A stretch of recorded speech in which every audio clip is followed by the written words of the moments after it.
अमानत का शहर। बहुत पुराने ज़माने की बात है जब शहरों की पहचान ऊंची इमारतों से नहीं बल्कि लोगों के अच्छे आचरण और नैतिकता से होती थी। रेगिस्तान और पहाड़ों के बीच एक शहर बसा हुआ था जिसका नाम शहर अमानत था। इस शहर की सबसे बड़ी खासियत ये थी कि यहाँ झूठ, धोखा और जुल्म को सख्त गुनाह माना जाता था। लोग एक दूसरे की अमानत की हिफाजत करते थे और सच बोलना अपना फ़र्ज समझते थे। इस शहर का शासक अमीर अब्दुल्ला था। वो अल्लाह से डरने वाला और नमाज का पाबंद इंसान था, लेकिन समय के साथ साथ दरबार और सत्ता का असर उस पर होने लगा। वो खुद जुल्म नहीं करता था, मगर उसके करीबी अफसर गरीबों के हक दबाने लगे थे। शहर में एक बुजुर्ग रहते थे जिनका नाम हज़रत सईद था। लोग उन्हें उनके ज्ञान और तकवा की वजह से बहुत सम्मान देते थे। वो अक्सर मस्जिद के एक कोने में बैठकर कहा करते थे, अल्लाह सिर्फ इबादत नहीं देखता, वो अमानत भी देखता है। इम्तिहान की शुरुआत। एक साल शहर में भयानक अकाल पड़ गया। बारिश रुक गई, फसलें सूख गई और लोगों के चेहरों से सुकून गायब हो गया। अमीरों के गोदाम अनाज से भरे हुए थे, लेकिन गरीब भूख से तड़पने लगे। हज़रत सईद ने देखा कि लोग मदद के लिए दरबार के चक्कर लगा रहे हैं, मगर कोई सुनने वाला नहीं था। अफसर रिश्वत लेकर अनाज सिर्फ खास लोगों को देते थे। एक रात हज़रत सईद मस्जिद में दुआ कर रहे थे।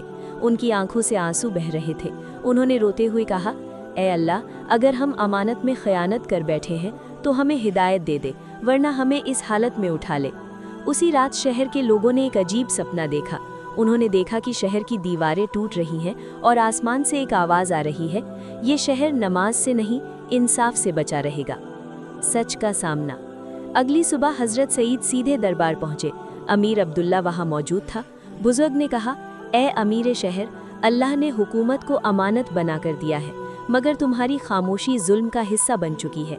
दरबार में सन्नाटा छा गया। अमीर अब्दुल्ला ने सिर झुका लिया और पूछा, क्या अल्लाह हमसे नाराज़ हो गया है?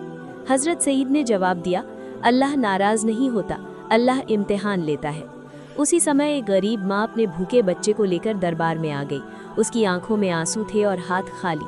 उसने कहा, मैं सिर्फ इतना चाहती हूँ कि मेरा बच्चा जिंदा रह जाए। ये मंजर देखकर अमीर अब्दुल्ला रो पड़ा। तौबा और इंसाफ। उसी दिन अमीर अब्दुल्ला ने ऐलान किया, गोदाम आम लोगों के लिए खोल दिए जाएं, रिश्वत लेने वाले अफसरों को हटा दिया जाए, अनाज बराबरी से बांटा जाए, हर फैसले से पहले अल्लाह का नाम लिया जाए। उसने खुद अनाज उठाया और गरीबों में बांटना शुरू किया। हज़रत सईद ने कहा, जब हुक्मरान झुक जाता है तो अल्लाह रहमत फरमा देता है। रहमत का नुज़ूल। कुछ ही दिनों में आसमान पर बादल छा गए। बारिश हुई, ज़मीन जिंदा हो गई और फसलें लहलहा उठी। लोग सजदे में गिर पड़े। शहर समझ गया कि रहमत सिर्फ दुआ से नहीं बल्कि इंसाफ और अमानत से आती है। अमीर अब्दुल्ला ने अपनी ज़िंदगी का बाकी हिस्सा सादगी और लोगों की सेवा में गुजार दिया।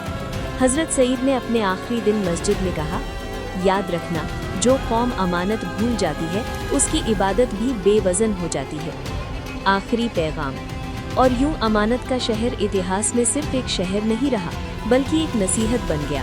अल्लाह की रहमत तलवार से नहीं, तकवा और इंसाफ से उतरती है।